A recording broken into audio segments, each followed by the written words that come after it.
Yamuna Tira Vanachari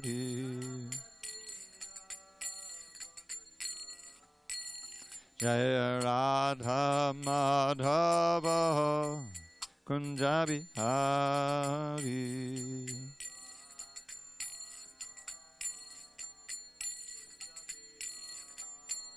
Jaya Radha Madhava Kunjabi Hari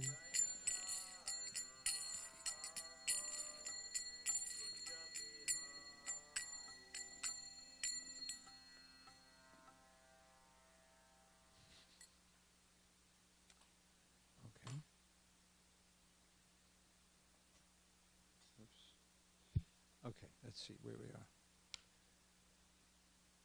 Haribol Prabhu. Harekrishna. All right, let's see what we got here. I think we're going to need to close that door. I wasn't careful. Look at my...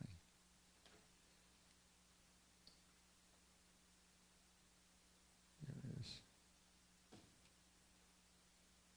Now, foolishly, I didn't put this in the right place where we ended, and I forgot. In the second paragraph there? What is this consciousness? Consciousness is I am.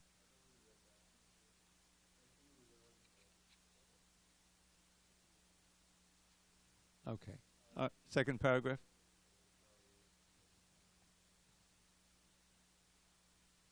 Yeah, we did. We did that. Okay. Rasa Shakti, we read that. Okay, I think the middle, right in the middle of 13, all Vedic knowledge is infallible.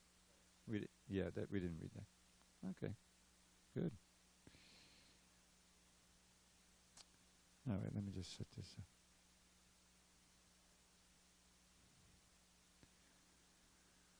up. Om Namo Bhagavate Vasudevaya. Om Namo Bhagavate Vasudevaya. Om Namo Bhagavate Vasudevaya.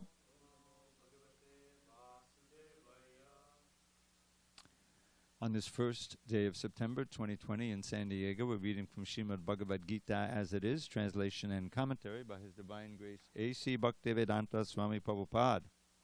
And we are going through the introduction. We are now on page 13, right in the middle of the page. All Vedic knowledge.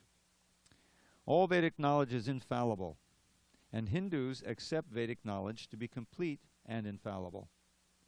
For example, cow dung is the stool of an animal, and according to Smriti, or Vedic injunction, if one touches the stool of an animal, he has to take a bath to purify himself. But in the Vedic scriptures, cow dung is considered to be a purifying agent. One might consider this to be contradictory, but it is accepted because it is Vedic injunction. And indeed, by accepting this, one will not commit a mistake. Subsequently, it has been proved by modern science that cow dung contains all antiseptic properties. So Vedic knowledge is complete because it is above all doubts and mistakes. And the Bhagavad Gita is the essence of all Vedic knowledge. Vedic knowledge is not a question of research. Our research work is imperfect because we are researching things with imperfect senses. We have to accept perfect knowledge which comes down, as is stated in the Bhagavad Gita, by the parampara or disciplic succession. We have to receive knowledge from the proper source in disciplic succession, beginning with the Supreme Spiritual Master, the Lord Himself, and handed down to a succession of spiritual masters. Arjuna, the student who took lessons from Lord Sri Krishna, accepts everything that he says without contradicting him.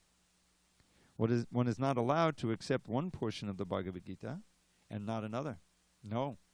We must accept the Bhagavad Gita without interpretation, without deletion, and without our own whimsical participation in the matter.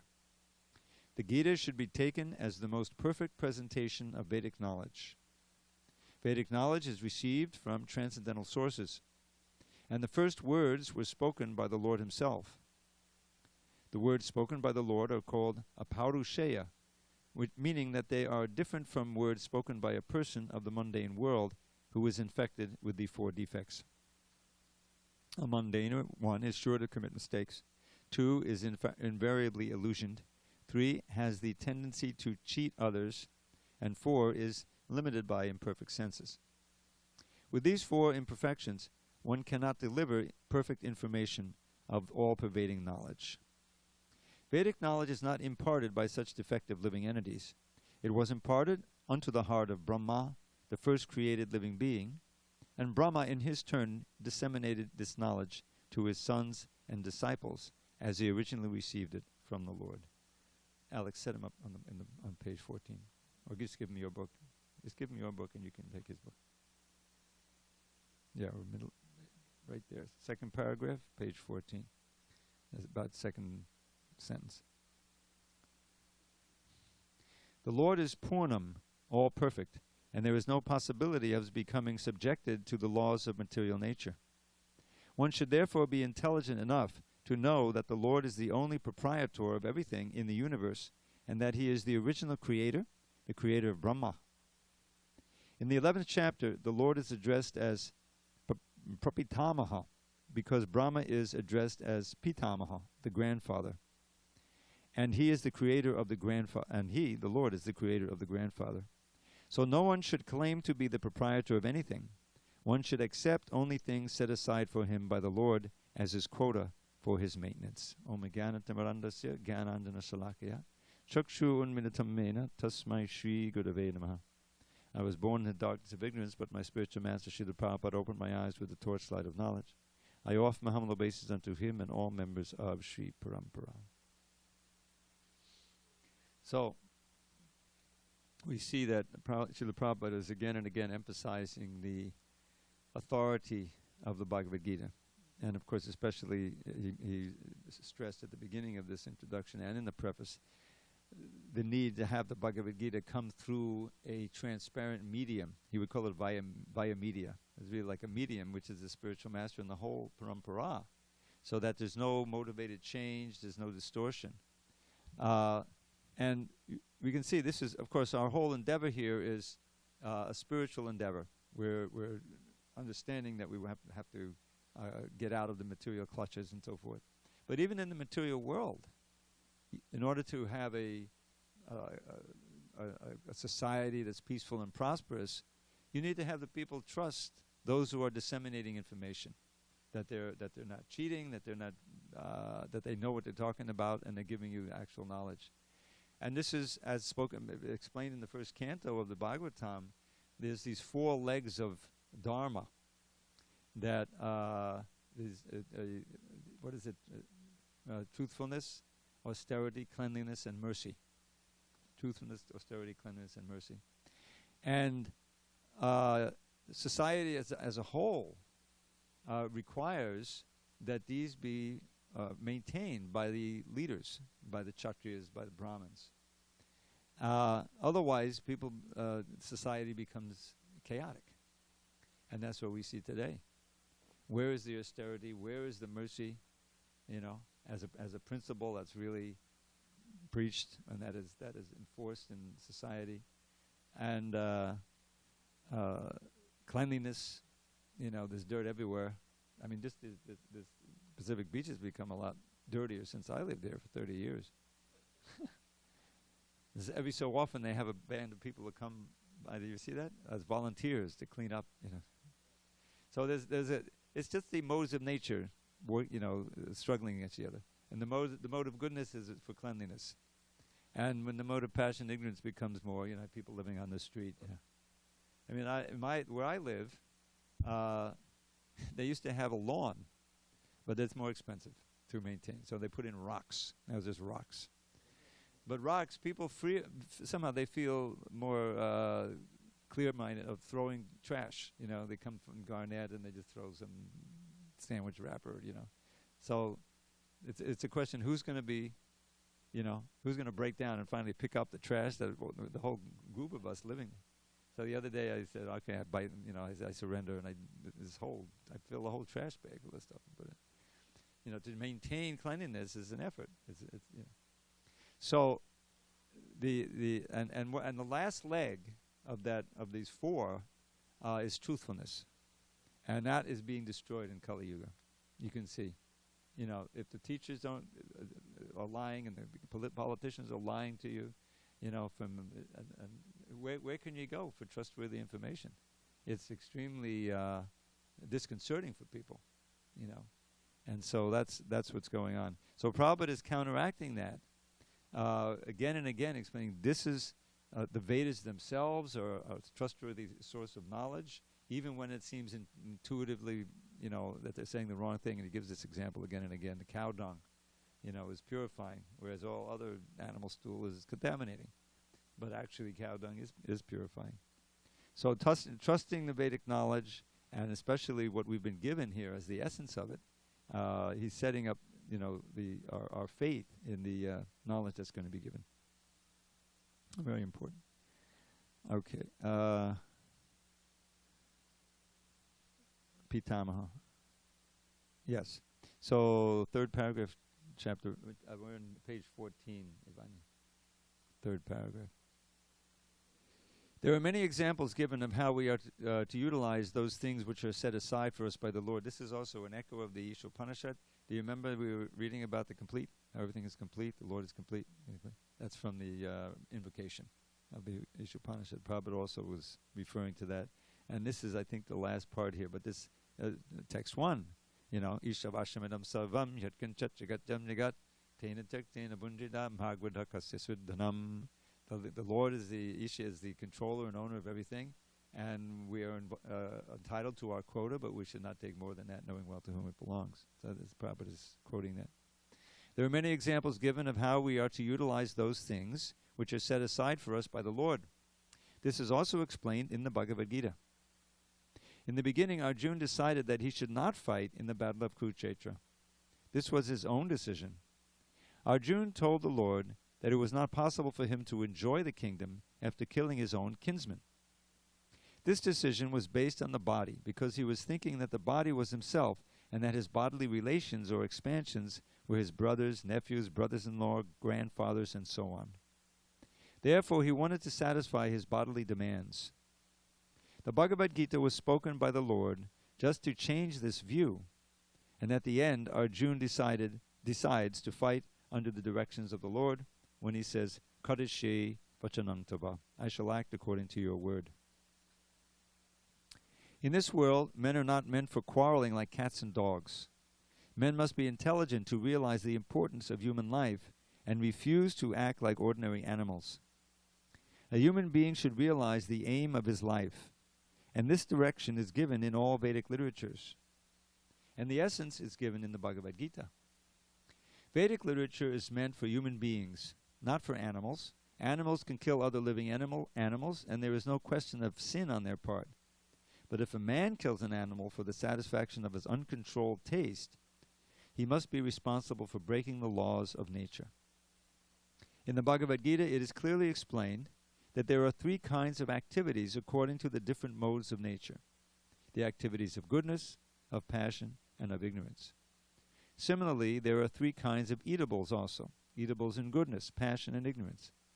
All of this is clearly described, and if we properly utilize the instructions of the Bhagavad Gita, then our whole life will become purified, and ultimately we will be able to reach the destination which is beyond this material sky. Yad gadvana davartante taddama paramang mama, which means, Krishna is speaking, once going to that abode of the supreme abode of mine, one does not return to this world. That destination is called the Sanatan sky, the eternal spiritual sky. In this material world, we find that everything is temporary. It comes into being, stays for some time, produces some byproducts, dwindles, and then vanishes. That is the law of the material world. Whether we use as an example this body, or a piece of fruit, or anything. But beyond this temporary world, there is another world of which we have information. That world consists of another nature, which is Sanatan, or eternal. The Jiva is also described as Sanatan, eternal, and the Lord is also described as Sanatan in the 11th chapter. We have an intimate relationship with the Lord, and because we are all qualitatively one, the Sanatan Dhamma, or sky, the Sanatan Supreme Personality of Godhead, and the Sanatan living entities, The whole purpose of the Bhagavad Gita is to revive our Sanatan occupation, or Sanatan Dharma, which is the eternal occupation of the living entity.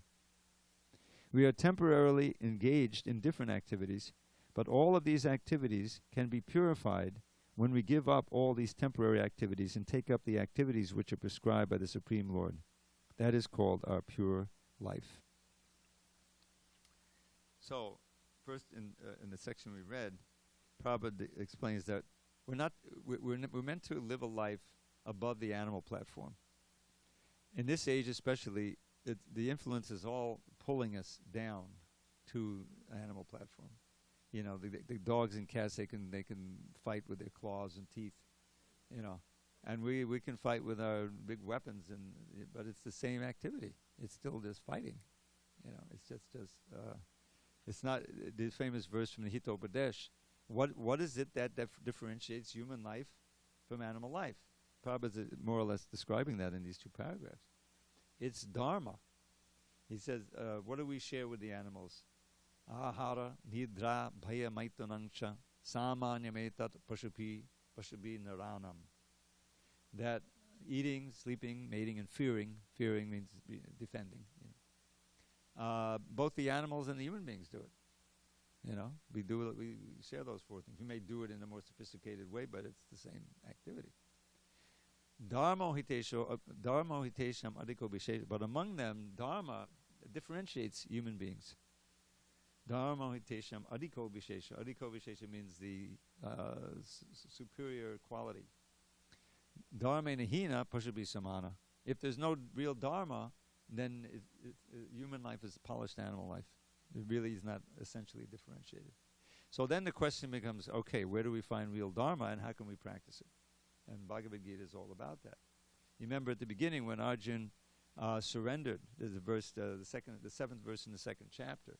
After this whole argument in the first chapter, you know, enumerating all the reasons why he couldn't fight and saying, oh, I got my grandfather on the other side, my teachers, my brothers-in-law, my friends, you know. Who wants this kingdom? I don't care about the kingdom.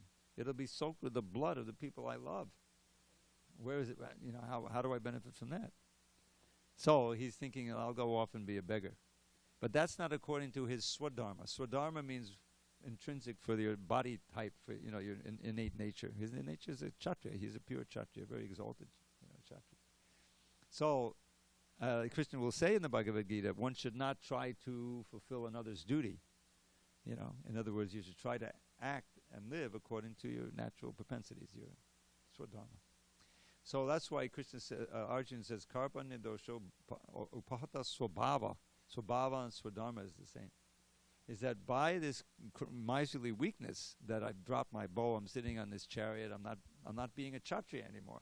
I've lost my actual swabhava, my intrinsic nature of dharma. So then he says, karpa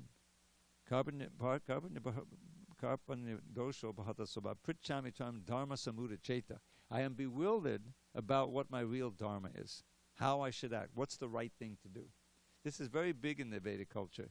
I remember I worked on the BBT at one point was going to publish the whole Mahabharata, and Ridinanda Maharaj translated two of the, I think they call them kandas, the Adi Kanda, and then there was a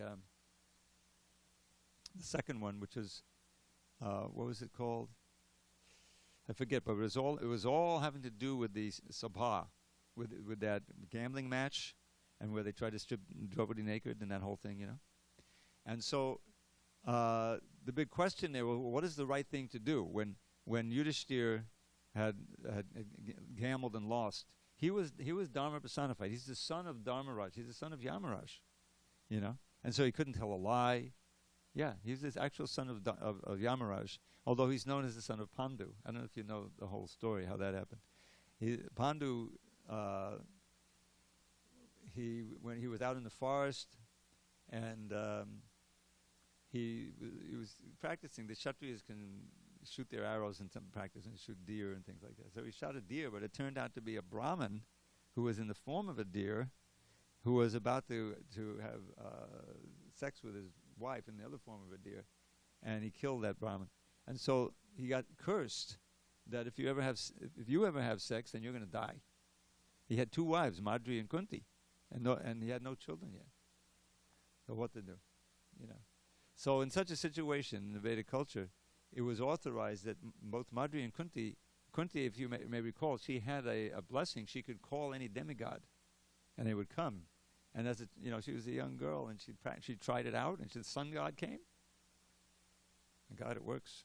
You know, the sun god is in. There's a painting. There's a fabulous painting.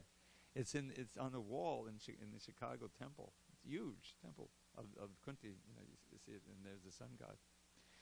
So the sun god came, and I don't know if she said anything. So now what? So she said, well, now that I've come, then we have to have a child. I said, no, I can have a child. I'm a virgin. And he said, don't worry, you'll still be a virgin. So you had a child, and you know who the child was? Karna. Your Karna, who was the brother, half-brother of the Pandavas. He was born with armor on and everything, you know. He was a fabulous warrior. He was actually a greater warrior than Arjuna. But because Kunti couldn't recognize him, she talk about Moses, you know. She put him in a basket, put him in a river, and he went down the river. Picked up by a Sudra couple, a cabinet maker or something, some kind of carpenter, you know.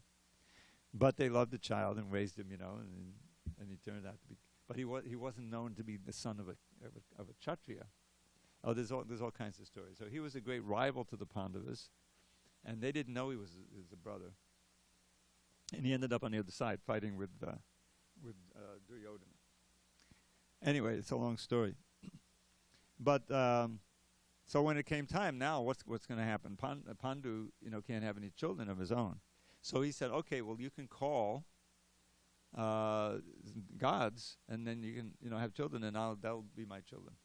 So actually, he's not the natural father of any of the Pandavas. So the first was Yamaraj, and he fathered in Kunti Yudhishthir. He's the eldest. Then came Bhima. I'm sorry, Bhima. And that was the wind god, very powerful. And then Arjuna, he was the third eldest. That was Indra. His natural father was actually Indra. And then there were the Ashwini Kumars. And in the two other brothers, the twins, they were actually the sons of the Ashwini Kumars. So that's the actual Pandavas. But they're known as Pandavas. I'm sorry? Nakul and Sahadev. Yeah, I'm sorry, mate. So that's but they were known as the sons of Pandu, and they recognize them as such. But in any case, this Dharma, this was a critical factor in that sabha, in that gambling match arena, and there was a sense that a lot of adharma took place. They tried to strip Draupadi naked, and they cheated the Pandavas out of their kingdom. They went into exile after that. So Krishna comes in order to reestablish Dharma. Right? He says, Yadaya dahi dharma sagrana bhavati bharata. When there's an upsurge of adharma, and then I come, I protect the devotees, I eliminate the miscreants, and I reestablish Dharma. Now why does he care? Because only by Dharma can people be purified and eventually come back to him. In other words, achieve the goal of life. But that Dharma has to be genuine. And in this world, you find Dharmas that may start out genuine and then get corrupted. Even we find our own Gaudiya Vaishnava tradition. The purest of the pure Dharma, based on chanting Hare Krishna, Lord Chaitanya's teachings we have. And yet it became distorted by people. And the same thing happens with other established religions. We see the Christian church is one scandal after another happens, sometimes. Not that everyone is that way, but it's just the nature of the material world, especially Kali Yuga. So this society, Srila Prabhupada established, following his guru and the whole line going all the way back, is to do Krishna's work, which is to reestablish Dharma, Sanatan Dharma. He made that point. It's Sanatan, right? There's a Sanatan Dharma, which is our natural, serving Krishna with mind, body, and words without any deviation, And that Sanatan Dharma can get us back to the Sanatan Dhamma. Probably we'll talk about that, the eternal abode that we came from. So finding out what that is, now of course it's explained thoroughly in the Bhagavad Gita, and even more thoroughly in the Srimad Bhagavatam, what that Dharma is. And a key, as soon as you talk about that, Dharma, the second verse of the Bhagavatam, Dharma projita kaita votra. In this Bhagavatam, all cheating religion is kicked out. So there's Dharma, and then there's something that looks like Dharma, but it really isn't.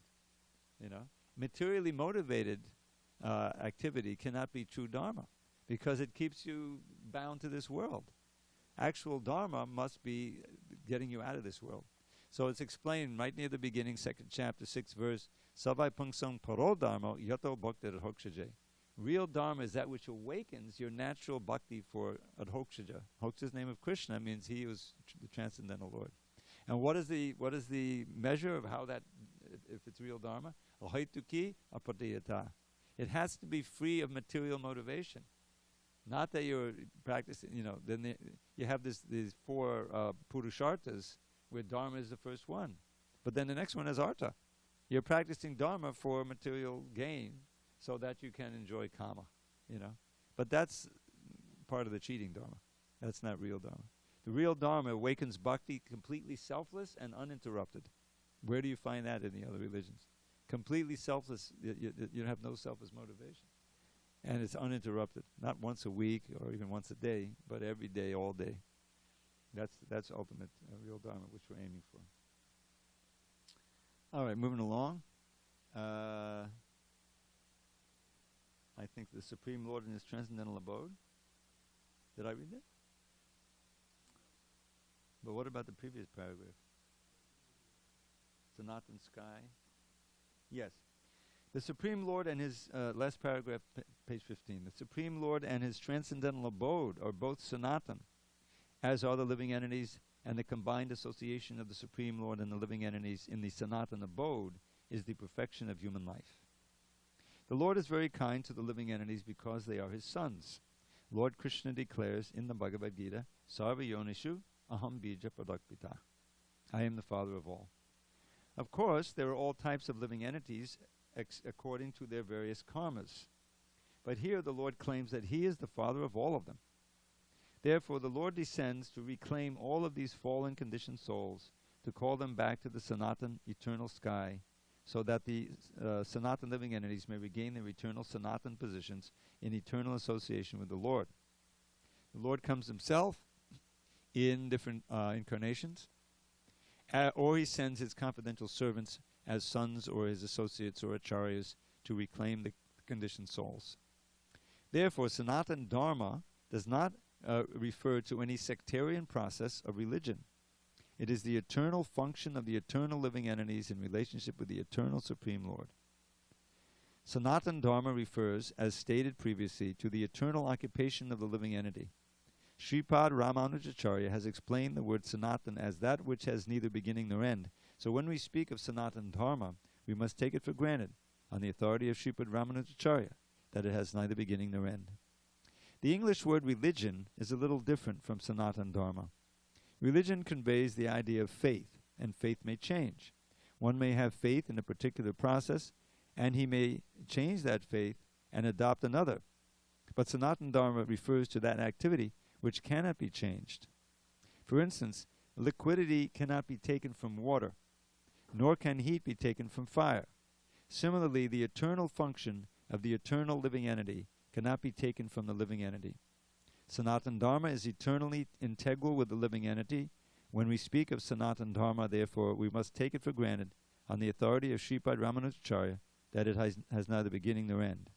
That which has neither end nor beginning must not be sectarian, for it cannot be limited by any boundaries. Those belonging to some sectarian faith will wrongly consider that Sanatan Dharma is also sectarian. But if we go deeply into the matter and consider it in the light of modern science, it is possible for us to see that Sanatan Dharma is the business of all the people of the world, nay, of all the living entities of the universe. So, each word of Sanskrit has a certain root, like syllable. It's a very scientific language. Like the word Shastra. The root of the word Shastra is shas, and it has other words. You know, another word based on this root is Shastra. You notice how important the long and the short A's are. We went through that already. So, Shastra. Shastra means scripture. And Shastra means scripture. Shastra means weapon. And there's also a word for a disciple, Shishya, which also has the same root. Now, what do they all have in common? That which the Shishya agrees to be controlled by the words of the Guru. The Shastra, we agree, if we're intelligent, to be controlled by the words of the Shastra. And if not, we'll be controlled by the weapon of the Durga Devi. You know, the threefold miseries, trident, one way or another. So Dharma, what's the root syllable of Dharma? Dri. That which sustains. That's like we have Giridhari. Dhari has the same root. The which sustains the hill. Right? He held up the hill. So Dharma is that which is the essential sustaining principle of something. Everything has a certain Dharma. As Prabhupada says, water, liquidity. The chair, it holds you up. I always point this out. You sit in the chair, it collapses. It's not meeting its Dharma. It's an adharmic chair, a fake chair, right? So salt has to be salty. You know, if you taste it and it's sweet, this is not, it's not salt. It must be sugar. So what is the real Dharma of the living entity? And it is to serve, and to serve Krishna. That service attitude, and we're serving. We're certainly serving. We're serving our body. Right? We're sitting here. We're all breathing, and we don't even think about it. But if we can't breathe, the body's going to die. So we have to feed it. We have to breathe, and keep it warm, cold. So we're serving the body, and of course we're serving our wife, children, whatever. So there's always service going on. So but that service is ultimately meant for Krishna, and it's been diverted now to various material things. Beginning with this body, we're very concerned to keep it, comfortable and happy and everything. So that's when that service, the Dharma which turns our service attitude toward Krishna, that is real Dharma, and that's what's explained in the second chapter, first canon. And how to do that? That's the process of bhakti. We can't do it all of a sudden because we're so conditioned, to identify with this body and the interests of the body with our interests. And so we have to learn how to use this body, the senses of the body, and to connect ourselves with Krishna through service, loving service. And that's the purifying process of bhakti. Okay, so now he talks about non-Sanatan religious faith. Non-Sanatan religious faith may have some beginning in the annals of human history. But there's no beginning to the history of Sanatan Dharma because it remains eternally with the living entities. Insofar as the living entities are concerned, the authoritative Shastras say that the living entity has neither birth nor death. In the Gita, it is stated that the living entity is never born and never dies. He is eternal and indestructible, and he continues to live after the destruction of his temporary material body. In reference to the concept of Sanatan Dharma, we must try to understand the concept of religion from the Sanskrit root meaning of the word. Okay, here Prabhupada explains what I just said. Dharma refers to that which is constantly existing with a particular object. We conclude that there is heat and light along with the fire. Without heat and light, there's no meaning to the word fire. Similarly, we must discover the essential part of the living being, that part which is his constant companion. That constant companion is his eternal quality, and that eternal quality is his eternal religion. When Sanatana Goswami asked Sri Chaitanya Mahaprabhu about the sarup of every living being, the Lord replied that the sarup, or constitutional position, of the living being is the rendering of service to the Supreme Personality of Godhead. This is that famous phrase, Jivera Swarup, or Krishnera Nityadas. The sarup of the jiva, of every jiva, is to be an eternal servant of Krishna. That's the basis of the whole movement. If we analyze this statement of Lord Chaitanya's, we can easily see that every living being is constantly engaged in rendering service to another living being. A living being serves other living beings in various capacities. By doing so, the living entity enjoys life. The lower animals serve human beings as servants serve their master. A serves B master, B serves C master, C serves D master, and so on. Under these circumstances, we can see that one friend serves another friend, the mother serves the son, the wife serves the husband serves the wife, and so on. If we go on searching in this spirit, it will be seen that there is no exception in the society of living beings to the activity of service. The politician presents his manifesto for the public to convince them of his capacity for service. The voters therefore give the politician their valuable votes, thinking that he will render valuable service to society. The shopkeeper serves the customer, and the artisan serves the capitalist. The capitalist serves the family, and the family serves the state in the terms of the eternal capacity of the eternal living being. In this way, we can see that no living being is exempt from rendering service to other living beings, and therefore we can safely conclude that service is the constant companion of the living being, and that the rendering of service is the eternal religion of the living being. Yet man professes to belong to a particular type of faith with reference to a particular time and circumstance, and thus claims to be a Hindu, Muslim, Christian, Buddhist, or an adherent of any other sect. Such designations are non-Sanatana Dharma. A Hindu may change his faith to become a Muslim, or a Muslim may change his faith to become a Hindu, or a Christian may change his faith, and so on. But in all circumstances, the change of religious faith does not affect the eternal occupation of rendering service to others. The Hindu, Muslim, or Christian, in all circumstances, is a servant of someone. Thus, to profess a particular type of faith is not to profess one's Sanatana Dharma. The rendering of service is Sanatana Dharma. Factually, we are related to the Supreme Lord in service. The Supreme Lord is the supreme enjoyer, and we living entities are his servitors. We are created for his enjoyment, and if we participate in that eternal enjoyment with the Supreme Personality of Godhead, we become happy. We cannot become happy otherwise. It is not possible to be happy independently, just as no one part of the body can be happy without cooperating with the stomach. It is not possible for the living entity to be happy without rendering transcendental loving service unto the Supreme Lord. So this is now my cue for reciting one of my favorite verses. This was originally written by Madhavendra Puri, and it's included in Lord Chaitanya's instructions on the process of devotional service. In his instructions to Sanatana Goswami, he divides the instructions into 3 sections. One is called Abhideya, then Sambandha. First it's called Sambandha, then Abhideya, and then Prayojana. Sambandha is understanding who we are. That's what Krishna starts with that. Oh, we're soul, we're not the body.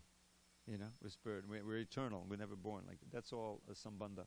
And where do we come from? Oh, the Krishna. We're part and parcel of Krishna. Mamai Vangsa Jiva Loka. That comes a little later in the Bhagavad. Understanding who we are, understanding who God is, what his qualities are, what his position is, and the relation between us and him, and this world. How did this world come about? That's a whole section on creation, a little bit in the Gita, a lot in the Bhagavatam. So understanding who we are, who God is, what our relationships are with this world, that's Sambandha. And then the process of really realizing that knowledge and gaining the benefit, which is liberation from the bonds of matter and illusion, and reinstatement in our position of eternal bliss and knowledge, that's Abhideya, the practice of bhakti. Chanting harekrishna, getting up, do this, do this, do this, don't do that, don't do that, do that. It's a series of do's and don'ts. And then when we actually start acting in that way, then we can feel ourselves progressing. And what's the final goal of the whole thing? Well, of course, going back home, back to Godhead. But usually they say is love of God. Love of God includes going back to God. It includes liberation, anything else you might want. So, in the process, in the section of the teachings to Sanatana Goswami, in the 20th chapter or so of the Chaitanya Charitamrita Madhya Lila, we find Lord Chaitanya quoting this verse, very pertinent to our discussion here, of who we're serving, but what demands are we serving? What orders are we serving? And so this verse deals with that. He says, Kama dinam katina katita padita nideshas tesham jata mayana kaduna natrapano prashantihi utrijaitan hariyadupate sampratam labna buddhis famayatak shadanam abhyam mam niyun swatmadasye. So this is in the form of an appeal, kind of technically called a vigyapti to the Lord, where he says, my dear Lord, in how many ways have I sought to obey the seductive demands of my wicked desires? They've shown me no mercy, yet on I've gone shamelessly trying to quench lust's unquenchable fires. But now I'm rejecting these hellish desires, for my higher intelligence now has awoken. O Krishna, O shelter of fearlessness, please let me serve you with faith that will never be broken. So you notice he's not trying to escape from service. He's trying to redirect his service from the demands of lust, greed, anger, illusion, cruelty, all of these things that have been our taskmasters since time immemorial. And one way or another, we've been serving them. It's just like if someone gets addicted to alcohol or drug or gambling, then it serves the function of just like a monkey on your back. I grew up in New York. New York for a long time was the place to be if you're a heroin addict. It was like, we had 60,000 heroin addicts in the 60s and 70s. Nobody else, they would migrate to New York. So, all the lingo is there. I got this monkey on my back. You ever hear that phrase? In other words, I gotta have it.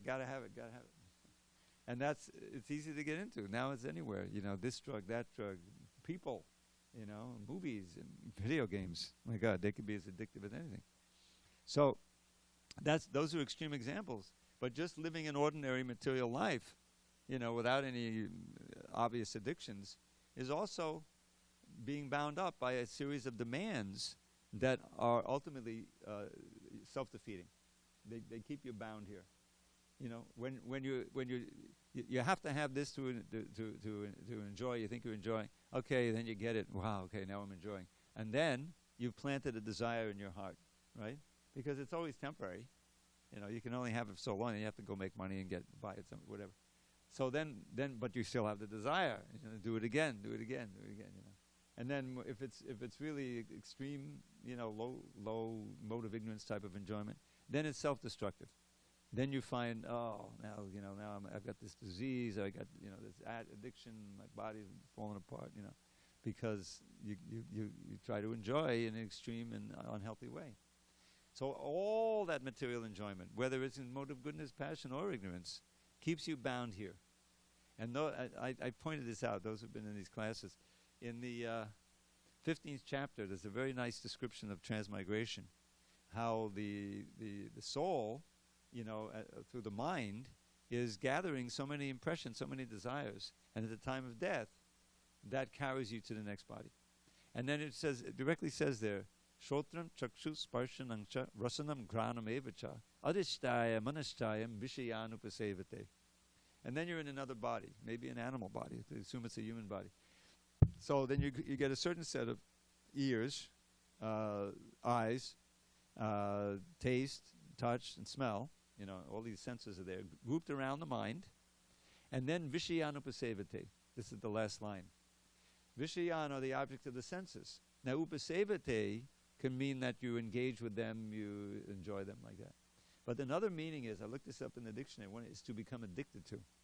You become addicted to a certain kind of sense gratification. Suppose you're in the body of a dog, then you're not going to be interested in most of the things that human soul is interested in. It's soul in a human body, but you have your things that you're interested in. You know what I'm saying? So that's the demands. The demands. Vacho vegam manasak kroda vegam. Does this verse ring a bell at all? This is the first verse of the Nectar of Instruction, Upadeshamrita. One who can, withstand the pushings of the mind, of the words to speak, and anger, and the pushings of the belly, and the tongue, and the genital. That person is a guru. You can take initiation, because it's so rare. That person must be getting the higher taste, must be connected to Krishna. So, the science of bhakti is how to redirect our service attitude, and let's face it, we're going to be addicted to something. So, Prabhupada once said directly to, I don't know the Beatles so well, John Lennon and Yoko Ono. He had an interview with them in their home in England in 1969. He went there and they put the devotees up there for a while, and they would speak to Prabhupada. So Prabhupada, he knew, and they had a picture on the wall of them in an addicted state, that they were into drugs, So he used that analogy. They want to know, how can we find out who's the real guru, Well, you find out that person who's most addicted to Krishna, and you surrender. And it's like that. You read the Chaitanya Charitamrita, and it's just like addiction. They can't go to sleep. When they're going to, discussing Krishna at night and having kirtan, it says, and then finally the sun rose and Lord Chaitanya do his morning duties, so they finally ended the kirtan. Or more than, kirtan or katha with the Brahmananda Roy, It's so delightful and pleasing to the soul that it's just like a drug for this. But there's no bad side effects. That's the point. You can chant Hare Krishna and become really attracted. That is to your infinite blessing. There's no bad side effects. What's the good side effects? You break out of the bonds of birth and death, So that's what we're trying to cultivate, and it's a science, because we're so conditioning the conditioned soul. That means we're conditioned to certain enjoyments and addictions. And we can try to break out of it. All right. Any discussion on these points? So many nice ideas coming out of this introduction. It's very rich. So what about the demigods? In the Bhagavad Gita, worship of different demigods or rendering service to them is not approved. It is stated in the 7th chapter, 20th verse, Kamaistaista rita gyana papudyante annidevata tang tang niyamamastaya prakritya niyata swaya. Those whose intelligence has been stolen by material desires surrender unto demigods and follow the particular rules and regulations of worship according to their own natures. Here it is plainly said that those who are directed by lust worship the demigods and not the Supreme Lord Krishna. When we mention the name Krishna, we do not refer to any sectarian name. Krishna means the highest pleasure, and it is confirmed that the Supreme Lord is the reservoir or storehouse of all pleasure. We are all hankering after pleasure. Anandamayo bhyasat, Vedanta Sutta 1.1.12. So, Anandamaya bhyasat means that the Supreme Absolute Truth is always filled with Ananda. Anandamaya means made of Ananda, basically. The living entities, like the Lord, are full of consciousness, and they are after happiness. The Lord is perpetually happy, and if the living entities associate with the Lord, cooperate with Him, and take part in His association, then they also become happy. The Lord descends to this mortal world to show His pastimes in Vrindavan, which are full of happiness. When Lord Sri Krishna was in Vrindavan, His activities with His cowherd boyfriends, with His damsel friends, with the other inhabitants of Vrindavan, and with the cows, were all full of happiness. The total population of Vrindavan knew nothing but Krishna. But Lord Krishna even discouraged his father Nanda Maharaj from worshipping the demigod Indra, because he, the Lord, wanted to establish the fact that people need not worship any demigod. They need only worship the Supreme Lord, because their ultimate goal is to return to His abode. The abode of Lord Sri Krishna is described in the Bhagavad Gita, 15th chapter, 6th verse. Natadbhasiyate suryo nasashanko napavakaha yadgadva nadavartante taddhama padamang mama. That supreme abode of mine is not illumined by the sun or moon, nor by fire or electricity. Those who reach it never return to this material world. This verse gives a description of that eternal sky. Of course, we have a material conception of the sky, and we think of it in relationship to the sun, moon, stars, and so on. But in this verse, the Lord states that in the eternal sky there's no need for the sun, nor for the moon, nor electricity, or fire of any kind, because the spiritual sky is already illuminated by the Brahma Jyoti, the rays emanating from the Supreme Lord. We are trying with difficulty to reach other planets, but it is not difficult to understand the abode of the Supreme Lord. This abode is referred to as Goloka. In the Brahma Samhita 537, it is beautifully described, Goloka eva nivasatta kilatma bhuta. The Lord resides eternally in His abode Goloka, yet He can be approached from this world, and to this end the Lord comes to manifest His real form, Satchidananda Vigraha. When He manifests this form, there is no need for our imagining what He looks like. To discourage such imaginative speculation, He descends and exhibits Himself as He is, as Shyamasundar. Unfortunately, the less intelligent deride Him because He comes as one of us and plays with us as a human being. But because of this, we should not consider the Lord one of us. It is by His omnipotency that He presents Himself in His real form before us and displays His pastimes, which are replicas of those pastimes found in His abode. Okay. So one of the things is that Prabhupada mentioned that when I first started reading back on page 18, the Lord descends to this mortal world to show his pastimes of Vrindavan, which are full of happiness. There's a verse in the 10th canto, I believe, because we have in the Bhagavad Gita itself, Krishna explains why he comes. He comes in order to reestablish real dharma, take care of the devotees, and eliminate the miscreants. But there's a further explanation that he gives. He says, Anugrahaya bhaktanam manusam dehimasataha bhajate tadrishi kridha yashutat tatparo bhavet. This is a verse, I think, spoken by Shukadeva Goswami. It says, out of his mercy, anugrahaya, for the devotees, because after all, he's coming once every 8,600,000,000 years, which is a full day of Brahma, 24 hours, So that's, you can easily imagine how we would, forget his pastimes. They kind of be lost. I mean, we're only 5,000 years after, so there's books and, even the place we can go to, But you can imagine, 10,000, 20,000, 100,000, 1,000,000 years, which is nothing compared to 8 billion, that the pastimes would be forgotten. So out of his mercy, he comes, anugrahaya bhaktanam, for his devotees, in his original human-like form, manusham asataha, and he enacts the replicas of those pastimes that are going on eternally in Goloka, and having heard them, anyone, and especially devotees, anyone should become attracted and serve him. Bhajate tadrishi kridha yashudva tatparo bhavet, once you become dedicated. So the Leela, from the Leela we get all the names and we get the form and we get, everything comes from the pastimes. So that's another reason for his coming, out of his love for the devotees.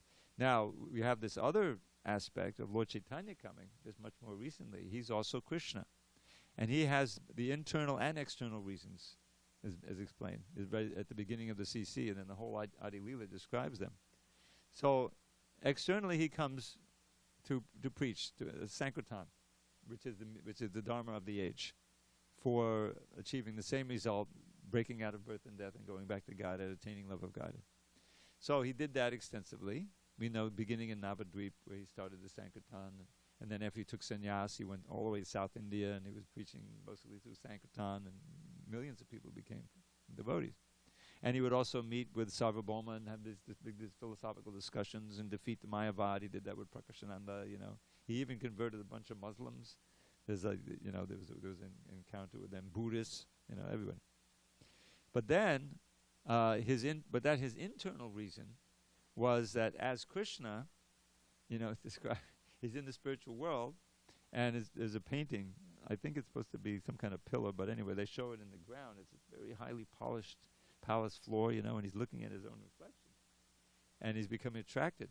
He says, "Oh, who has a beauty like that? I want it, but I can't really enjoy it from my point of view. I want to relish it from Radharani's point of view. She appreciates most, So that is another reason, that's not explaining anything about Krishna coming for that reason. But there's all these ways in which Krishna comes, and when he comes in any form, he performs that function of attracting the devotees and giving the Dharma and preaching and giving real knowledge. And certainly in the Bhagavad Gita, we have this wonderful discourse giving the essence of all of the Upanishadic knowledge. So that's mentioned in the previous verse, previous paragraph that I just started reading, and then this little hint in the Bhagavad Gita of his eternal Dhamma, the place abode. There's not much description here. It mostly says what it isn't. There's no sun needed. There's no moon. There's no needed. But then there's key information. Once you go, you never come back. Why would you? Once burned, twice shy. Probably would give that example. Once we come here, all right, I get out of that situation. I'm not going back. So that's there. Okay, I think this. Maybe we have time for one quick verse. This is Haridas Thakur's verse. Anghak sang hadadakilang sakadadihade vasakadalokasya. Tadanidivatammila jalading jayachit ghanmangalang hare nama. This is about the holy name. You know this one?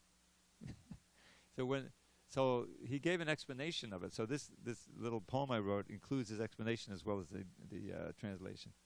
When the moon is invisible, withered to nil. Imagine 500 years ago, there's no electricity. When the sun goes down, they got a lot more sleep back then. No TV, no artificial lighting. No, really. I mean, 12 hours. But it becomes very dark when there's no moon. When the moon is invisible, withered to nil. It's a new moon. When the moon is invisible, withered to nil, and the sun is long gone from the sky, then an ocean of darkness envelops this world, and the timorous fear they might die. But that thick pall of gloom is at once swept away when the first signs of sunrise appear, and the dawning of day gives assurance to all that in truth there is nothing to fear. In a similar way, when illusion holds sway, and the soul has forgotten his Lord, then the darkness of ignorance covers his heart. Sin and suffering are his reward. But as soon as he chants Krishna's name even once, in a manner that doesn't offend, then his ignorance flees like the darkness at dawn, and his sin and his suffering end. So there's nothing to fear, for the Son of the Name has appeared with his powers divine.